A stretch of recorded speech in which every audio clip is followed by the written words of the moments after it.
Oke. Makanya gini, Mr. C, saya mau tanya ke Pak Willy dengan Prof. Emran. Ini apa ya? Perbuatan si Samirun ini kan memang perbuatan orang yang nggak waras.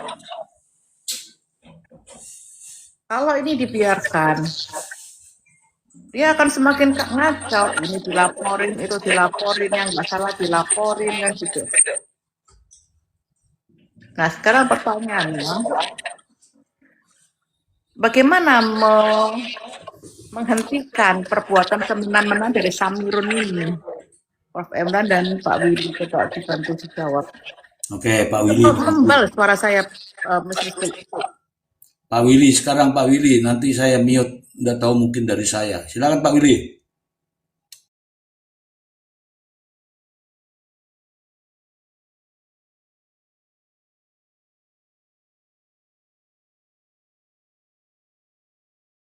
Loh Pak Willy ini malah orang ngomong itu ya, Pak Willy. Turun Pak Willy nih. Wah, ini pelanggaran ini, somasi nanti. Insya Allah. Siap. Ya, ya, oke lanjut.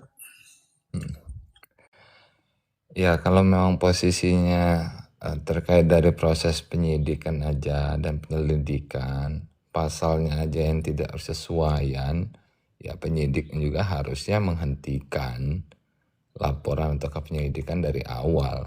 Karena tidak mencukupi alat bukti yang sah. Nah, disinilah ya keseksiannya pihak penyidik Polda Metro Jaya dan ujian besar pun juga untuk pihak Polri dengan adanya permasalahan yang dialami oleh DRL dan juga dokter detektif ini. Karena kalau mengacu pada pasal 109 ayat 2-nya KUHP-nya itu ya jelas arahannya bahwasanya kalau memang tidak terbukti ataukah pasal yang diterapkan pun juga berdasarkan alat bukti permulaan yang cukup itu tidak cukup untuk alat buktinya, ya segera dihentikan. Nah, kan tetapi lama P19 kemarin yang terjadi, ya pihak penyidik ini masih coba untuk melengkapi. Adapun tadinya aturannya di Jakarta Pusat, PN-nya, dan karena lokusnya itu di unboxingnya di Jakarta Pusat, tetapi saya yakin dan percaya jaksa Jakarta Pusat itu orangnya canggih-canggih lah, orangnya hebat-hebat. Jadi mereka pun juga tidak mau menerima bara api ataukah bara panas yang dilempar oleh pihak Polda Metro Jaya.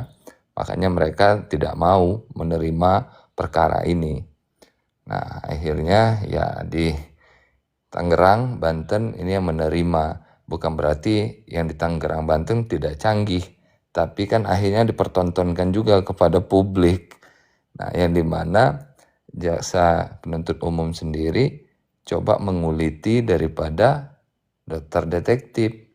Aturannya kan nggak usah banyak-banyak yang ditanyakan oleh jaksa. Tapi dengan di persidangan kebuka semua juga.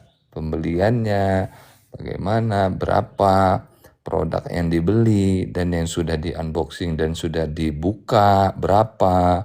Tetapi kok yang diberikan itu masih tetap utuh dan dokter pun belinya dari mana. Itu kan ngurai semua. Nah, karena ada PT perusahaan, saya juga sempat diundang, perusahaan besar yang maklon ataukah produk-produk klinik kecantikan seluruh Indonesia ini kebanyakan dari PT itu. Saya pun juga sempat bertemu dengan CEO-nya, ownernya langsung, karena produk-produk mereka dipalsukan. Nah, jadi kalau dokter detektif sendiri aja beli produk itu tidak langsung digerai secara resmi, tapi langsung pimpinannya ataukah yang punyanya langsung ditangkap dan ditahan, dijadikan tersangka, ya inilah satu kelucuan dan juga dagelan yang kita lihat saat ini. Nah, tinggal memang sekarang ini kita yakin dan percaya dengan jaksa penuntut umum dia meneliti berkasnya pasti nggak akan sembarangan dan tidak akan asal-asalan. Begitupun juga panitera mencatat jalannya persidangan dan hakim melihat fakta-fakta persidangan secara objektif. Nah, cuman apakah pihak kepolisian khususnya Polda Metro Jaya dengan pihak Kejaksaan Banten ini mau menerima kesalahan mereka sebelum nanti itu masuk kepada ranah untuk tuntutan. Karena ke depan ini kita kan akan melihat saksi ahli, baik itu saksi ahli yang dihadirkan oleh Dr. Samira melalui jaksa penuntut umum, sanggup nggak dia untuk menghadirkan saksi ahli. Nah, begitupun juga nanti pihak DRL harus menyiapkan juga saksi ahli. Ini kan prosesnya masih agak panjang. Nah, ini kita juga sesama masyarakat Indonesia pun juga harus memahami bahwasanya proses persidangan ini masih panjang dan masih banyak juga kejutan-kejutan yang akan kita dengar bersama. Mungkin itu, Dr. Janet. Terima kasih. Siap. Prof mungkin Prof mau menambahkan. Apa pertanyaannya tadi? Iya, pertanyaan apa? Lupa saya. Dr. Janet, apakah sudah puas? Iya, sementara dari Pak Willy kan begitu. Pak dari Prof gimana? Pertanyaannya adalah, ya ini tadi, Ya, kalau ini Samirun ini kan mereview, tapi kan ujung-ujungnya dia itu duit. Sehingga yang dilaporkan itu ya terasa mengada-ngada. Membuat kehebohan, mengada-ngada, tapi ujung-ujungnya di belakang dia minta duit. Begitu. Nah sekarang kalau laporan-laporan ini terus dipaksakan oleh orang-orang, ya kan, untuk ini, nah ini gimana gitu hukum kita ini? Siapa yang bisa menghentikan Samirun seperti ini, kalau semena-mena begini? iya, saya kira begini. Kalau misalkan memang ada yang memang ada korbannya, berarti kan korban itu memang dia memiliki legal standing untuk melakukan apa namanya membuat laporan ya kaitannya dengan pemerasan itu. Cuman kan sejauh ini kan masih berdiam diri ya. Saya juga nggak tahu apa alasan. Sementara kan pada posisi mereka adalah korban gitu, korban. Cuman entah kenapa itu nggak ditindaklanjuti dalam bentuk membuat LP. Itu satu. Yang kedua begini, itu menjadi penting itu untuk kemudian menguatkan Undang-Undang Nomor 17, Undang-Undang Nomor 80 tahun 2017 itu kaitannya dengan kewenangan BPOM. Ya. Kalau kita hanya berkutat pada diskusi-diskusi seperti ini, saya kira juga akan menjadi sia-sia, Dok. Jadi sia-sia. Jadi mestinya kita itu ada satu upaya yang kemudian memberikan kekhususan lah. Karena begini, BPOM ini kan sebenarnya ya kita bolak-balik nih, Mr. J, kita diskusi soal ini ya. Apa namanya? Bolak-balik lah ya, ada lawyer Willy, Dr. Andreas kan. Karena gimana apa ya? BPOM ini kan sebenarnya diberikan kewenangannya itu secara atributif oleh Perpres itu sendiri kan. Hanya saja memang begini, ada terjadi disparitas pendekatan karena memang di satu sisi BPOM itu sepertinya dia nggak memiliki kewenangan secara eksklusif. Contoh yang paling sederhana pada case ini kan, pelapor itu bisa direct. Jadi dalilnya itu adalah Dumas. Padahal kalau misalkan ada case-case yang berkaitan dengan obat-obatan dan makanan, berarti kan begini, ada katakanlah kita anggap memang begini, Mr. J. Dalam undang-undang, dalam hal-hal seperti begini itu ada klasterisasi, ada klaster yang namanya klaster pelanggaran, ada klaster kejahatan. Saya sih sebenarnya nggak mau masuk pada pendekatan normatifnya. Saya nggak mau masuk ke sana karena memang saya batasin pada part ini kan kita lagi lihat part sidang kemarin itu kan, dan tadi itu kan cuma kaitannya dengan pemeriksaan alat bukti saksi kan. Nah, jadi kita tunggu dulu. Cuman maksud saya pendekatan ultimum remedium itu menjadi sangat penting ketika ada case-case seperti ini. Jadi nggak langsung pada penanganan pada tahap penyidikan. Jadi perlu dilakukan dulu pendekatan administratifnya. Kalau misalkan dalam pendekatan administratif itu ditemukan adanya tindak pidana ataupun pelanggaran yang memang dapat dikategorisasikan sebagai tindak pidana, barulah kemudian dapat BPOM itu merekomendasikan kepada penyidik untuk dilakukan apa? Penegakan hukum. Penegakan hukumnya dalam bentuk pro justisia. Kalau langsung begini kan pada akhirnya kan semua pihak juga bisa lah. Bisa melaporkan. Dalilnya itu adalah Dumas tadi. Dumas. Padahal kemarin kan yang sudah disampaikan sama Dr. Andreas nih, peraturan BPOM nomor 16 tahun 2025 itu kan sebenarnya itu dia menjadi jalan tengah tuh. Diskusi kita kemarin tuh soal itu. Jadi ada partisipasi masyarakat kaitannya dengan pengawasan obat dan makanan. Bila mana masyarakat itu menemukan adanya dugaan pelanggaran ataupun hal-hal semacamnya yang memang berkaitan dengan obat dan makanan, maka masyarakat itu dapat berpartisipasi, bisa mengadukan itu kepada BPOM. BPOM lah kemudian berdasarkan kewenangannya melakukan investigasi, baik dalam bentuk melakukan riset, yang hasil riset itu lalu kemudian akan dirilis oleh BPOM. Hasil rilis itulah yang kemudian nanti dapat digunakan oleh masyarakat sebagai parameter. Jadi masyarakat itu sebagai individu memang dia nggak bisa dulu melakukan review. Ketika dia melakukan review, berarti kan potensi terjadi yang namanya persaingan usaha tidak sehat kan? Bahkan yang kita punya presiden sebelumnya itu kan review-review itu kan pada akhirnya berdampak pada pemerasan. Ada putusan inkrah kan, ada satu putusan inkrah. Jadi saya kira menjadi penting sih sebenarnya untuk kita diskusikan kaitannya bagaimana caranya untuk kita berikan kewenangan eksklusif ini terhadap terhadap BPOM. Jadi BPOM ketika melakukan kewenangannya itu memang udah nggak setengah-setengah lagi. Ya, saya suka menggunakan logika pertimbangan pada putusan MK itu kaitannya dengan kewenangan BPK.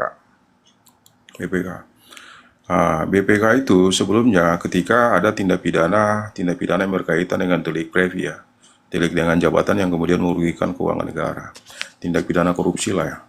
Dulu itu bisa juga kerugian negara itu bisa juga berdasarkan audit dari BPKP, bahkan bisa juga audit dari lembaga independen. Tapi sementara BPK sendiri adalah lembaga yang secara atributif diberikan kewenangan kaitannya dengan pemeriksaan keuangan negara. Lalu kan dia menjadi obscure gitu, semua punya kewenangan. Konsekuensinya BPK seolah-olah kewenangan BPK itu digrogoti. Akibatnya ada yang kemarin itu melakukan challenge terhadap undang-undang BPK itu dan meminta kepada MK agar memberikan hak eksklusif kepada BPK. Jadi setiap adanya dugaan tindak pidana yang merugikan keuangan negara yang kaitannya dengan tindak pidana korupsi, satu-satunya yang memiliki kewenangan untuk melakukan audit menilai adanya kerugian negara adalah BPK. Makanya hari ini penyidik polisi, penyidik kejaksaan maupun penyidik KPK tunduk pada putusan Mahkamah Konstitusi tersebut. Saya berpikiran dari kemarin itu coba aja kita lakukan judicial review untuk memberikan hak eksklusif terhadap itu BPOM kaitannya dengan kewenangannya yang sudah diatur di Undang-Undang 80 2017 itu. Sebenarnya sih itu, Bu Janet. Sekarang gini, Prof.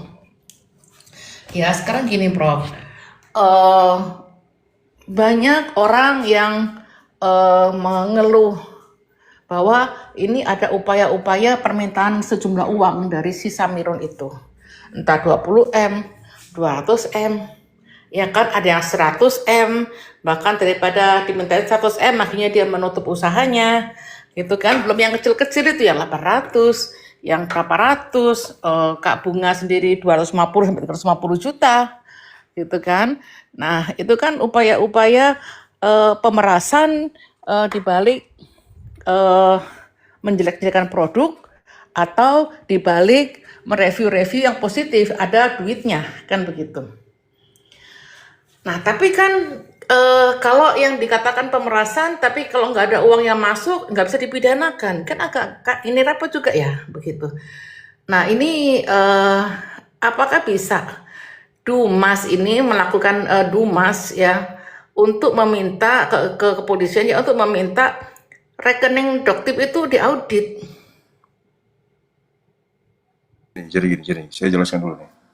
Itu bukan Dumas namanya, itu bukan Dumas. Jadi begini, kalau dia, jadi memang saya juga agak aneh-aneh juga. Jadi kalau ada yang bilang bahwa begini nih, jadi begini Kak, Dok, pemerasan itu terjadi itu kan delik material tuh. Delik material berarti harus ada akibat. Akibatnya itu harus ada orang memberikan sesuatu atau seluruhnya, ataukah menjanjikan utang atau piutang.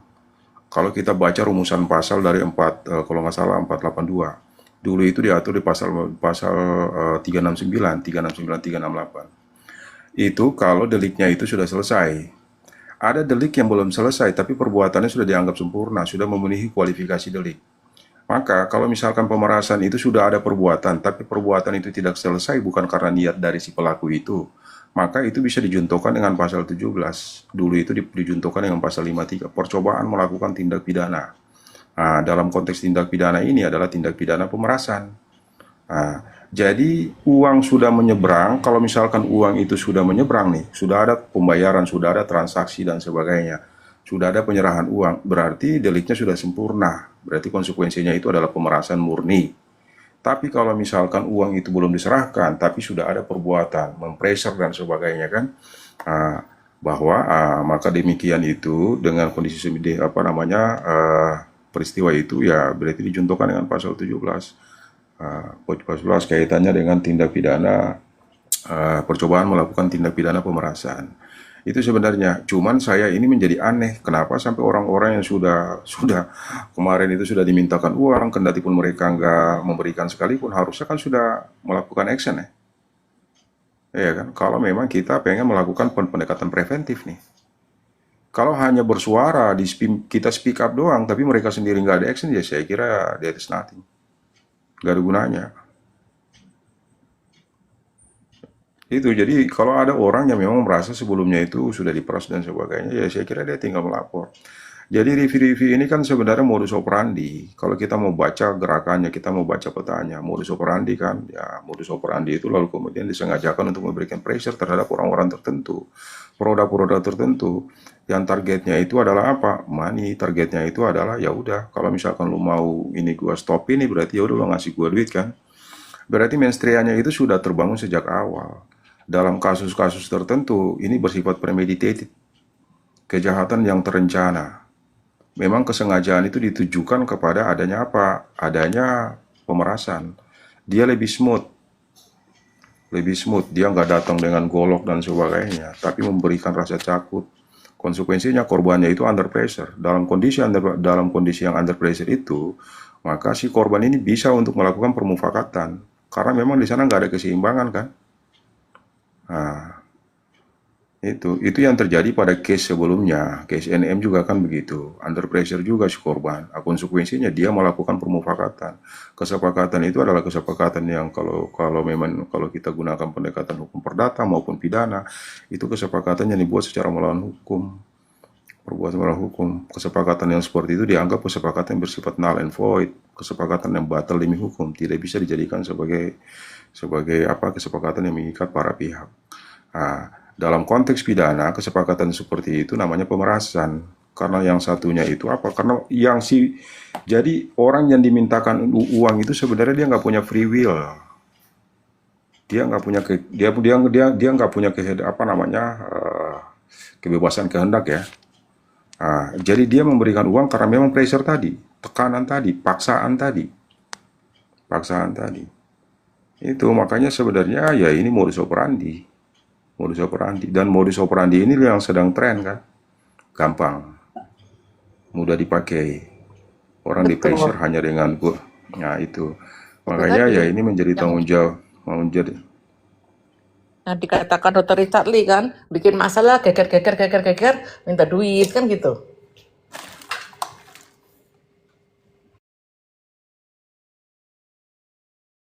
Teman-teman, oke teman-teman. Nah, sekarang gantian saya kan. Nih, sudah jam berapa nih? Oh, jam segini sudah waktunya nih ya teman-teman. Saya kasih tahu nih, sebenarnya aja dua saja ini. Terkait dengan skincare ini dua saja. Tadi dikatakan Prof. Emran, siapa yang punya wewenang? Yang punya wewenang Badan POM. Bagaimana kalau tiba-tiba ada yang lapor ke polisi? Polisi juga harus komitmen juga. Karena ini masih kewenangan Badan POM, meskipun ada tumas, laporan, apapun, kembalikan dulu kepada Badan POM. Apa yang dilakukan oleh Badan POM? Nah, ngapain polisi sibuk-sibuk ngurusin urusannya orang? Ya, apapun itu punya kewenangan, iya punya kewenangan. Tapi bidang apa nih? Oh, bidang skincare. Oh, udahlah, kembalikan dulu semuanya. Nah, benar tadi kata Prof. Emran tadi, kita dorong Badan POM untuk memberikan agar dia punya wewenang yang eksklusif. Nah, masalahnya BPOM juga sendiri. Ini BPOM ini juga harus hati-hati nih. BPOM itu punya kewenangan eksklusif yang dilindungi oleh undang-undang untuk mengatur kaitannya dengan ini. Tegaslah dikit, tegaslah. Ada orang model-model kayak gini, 3 huruf begini, udah cabut semua dulu. Bodoh amat gitu loh. Nah, kalau dia lapor ke polisi, polisi juga harus komitmen. Oh, ini wilayahnya BPOM, jangan lapor ke saya. Jangan dikit-dikit diterima, dikit-dikit terima. Inilah dampak daripada terima semua itu. Saya sudah informasikan, kembalikan dulu ke BPOM. BPOM nanti rekomendasikan seperti apa. Pak, merek Pak, terkait dengan produk Pak, ini Pak, itu Pak. Jangan diterima. Silakan ini tegak lurus begini. Ini berkaitan dengan produk skincare, silakan Anda ke BPOM. Oke. Kalaupun toh sudah menjadi laporan, begitu sampai kepada proses, langsung buat surat keterangan kepada Kepala Badan POM berkaitan dengan nomor sekian, mohon kerjasamanya. Kirim ke sana lagi. Nanti BPOM menyurat, ini kami ambil alih karena ini masalah kami. Begitu. Jangan tumpang tindih. Polisi nangani, bukan bidangnya. Bingung juga nih akhirnya menerapkan hukum yang keliru ini. Biarkan ke BPOM, ini wilayahnya BPOM, kembalikan ke sana. Jangan mau diadu-adu, jangan juga mentang-mentang punya kewenangan. Ini kan kepolisian negara Republik Indonesia, jangan juga begitu. Kalau kepolisian negara Republik Indonesia, itu kan undang-undangnya sudah dibagi-bagi. Oh, ini masih wilayahnya BPOM nih, kembalikan ke BPOM. Oh, ini wilayahnya Departemen Kesehatan atau Menteri Kesehatan, serahkan. Begitu aja dulu. Daripada begini nih, sudah proses P21, TKP-nya mana bingung lagi, TKP Jakarta Pusat atau Tangerang atau Jakarta Pusat. Akhirnya nih, yang prosesnya di sana, yang sidangnya di sana. Ini kan kacau nih ya. Kacau. Ini himbauan saja. Tadi intinya adalah 2. BPOM kita dorong untuk tugasnya. Karena BPOM lah ya yang memiliki kewenangan terkait dengan pengawasan obat dan makanan. Termasuk di dalamnya adalah skincare. Kalaupun toh ada orang atau oknum-oknum masyarakat yang lapor ke polisi mengabaikan BPOM, polisi juga harus komitmen kembalikan ke BPOM. BPOM setelah mendapatkan laporan dari masyarakat lebih giat, jangan berdiri di 2 kaki, gitu enak nih, ya kan? Yang polisi mengembalikan BPOM bekerja lebih baik karena Anda dilindungi oleh undang-undang. Tapi kalau Anda sendiri juga pelin-pelan, ya percuma. Ini ya, 2 ini ya, kita akan dorong ini, polisi berkaitan dengan produk skincare, kembalikan ke BPOM. BPOM lebih eksis, lebih aktif, lebih berwibawa karena BPOM yang memiliki wewenang dan dilindungi oleh undang-undang. Bagaimana teman-teman, setuju nggak dengan ucapan saya ini? Teman-teman di bawah juga. Setuju. Tadi saya lupa ada pertanyaan dari Bu Janet ya. Oke, silakan. Apa namanya? Yang apa? Silakan Prof. Salah pencet Prof. Ntar Prof. Rekening. Dah? Oh ya. Oke, Silakan Prof, dibuka Prof, mic-nya Prof. Oh ya, kalau salah sekali lagi dikasih kelas nih. Ya, itu sih. Jadi apa namanya? Rekening. Jadi gini, sebenarnya begitu. Itu kalau di tracking rekeningnya itu berarti ada dugaan kaitannya dengan pencucian uang, money laundering. Kan mau diarahkan ke sana ya, Dok ya? Ya, betul. Ya, memang begini. Kalau pencucian uang itu ada namanya predikat crime, ada follow crime. Nah, pada umumnya ketika predikat crime itu bisa apa namanya follow crime itu bisa ditegakkan ya terlebih dahulu adanya predikat crime tadi. Predikat crime itu saya contohkan lagi kayak kasus kemarin NM ya. Ini contoh loh, ini contoh, kita nggak punya sentimen tertentu lah, ini cuma contoh aja. Predikat crime itu kaitannya dengan tindak pidana pokoknya, kejahatan pokok. Kalau kejahatan pokok itu ada dugaan tindak pidana kejahatan nih, lalu hasil dari tindak pidana itu dicuci lah. Dia gunakan usaha yang lain apa dan sebagainya, ya itu baru Pidana disebut asal. sebagai follow. Pidana asal, saya ralat pidana asal. Lalu kemudian diikuti dengan apa? Tindakan-tindakan tertentu untuk yang tujuannya itu menyamarkan hasil tindak pidana tadi. Itu satu. Tapi bisa nggak kalau misalkan nggak ada dulu itu yang namanya, nggak perlu ada yang namanya predikat crime. Lalu bisa langsung dilakukan investigasi kaitannya dengan tadi itu. Adanya dugaan tindak pidana pencucian uang. Bisa, sangat bisa. Undang-Undang Nomor 8 Tahun 2010 itu kan kalau nggak salah di pasal 69. Pasal 69 itu sebenarnya memberikan kewenangan penyidik untuk kemudian melakukan penindakan kaitannya, penyelidikan dan penyidikan kaitannya dengan adanya dugaan pencucian uang. Cuman seberapa kuat pressure kita untuk meyakinkan penyidik, itu yang menjadi pertanyaan. Itu. Jadi kalau ditanya bisa apa enggak, ya bisa. Itu sih, jadi nggak perlu dulu ada yang namanya. Cuman ini kembali lagi Kak, ini Dok, kembali lagi kita pertanyakan lagi kira-kira keseriusan dari penyidik itu sendiri. Dia mau nggak melakukan pendekatan itu. Lalu yang sebenarnya yang paling keren di Undang-Undang Pencucian Uang itu adalah apa? Ada namanya on carrying van bewislas, pembuktian terbalik. Konsekuensi dari pembuktian terbalik itu terdakwa lah yang harus membuktikan dari mana dia memperoleh harta kekayaan itu. Kalau dia bisa membuktikan itu berarti ya harta kekayaan itu diperoleh secara sah. Tapi kalau misalkan dia nggak bisa membuktikan itu, berarti patut diduga itu hasil-hasil kekayaan diperoleh secara melawan hukum. Karena ada peningkatan harta kekayaan yang diduga dalam prinsip itu namanya illicit enrichment. Peningkatan harta kekayaan yang tidak wajar gitu lah. Katakanlah dia usahanya berapa lama. Katakanlah ya, kita anggaplah begini, ada orang itu gajinya itu 5 juta. Dalam 1 tahun, tahu-tahunya itu di rekening banknya itu 100 juta. Berarti kan ada peningkatan harta kekayaan yang memang tidak wajar ya Mr. Ci. Tidak wajar. 100 juta itu, maka penyidik akan menggunakan tadi pendekatan tadi tuh. On carrying van bewislas itu, pembuktian terbalik. Shifting burden of proof, pembuktiannya itu digeser. Jadi bukan penyidik lah atau JPU lah yang kemudian membuktikan, tapi yang membuktikan itu apa sih pemilik rekening itu sendiri.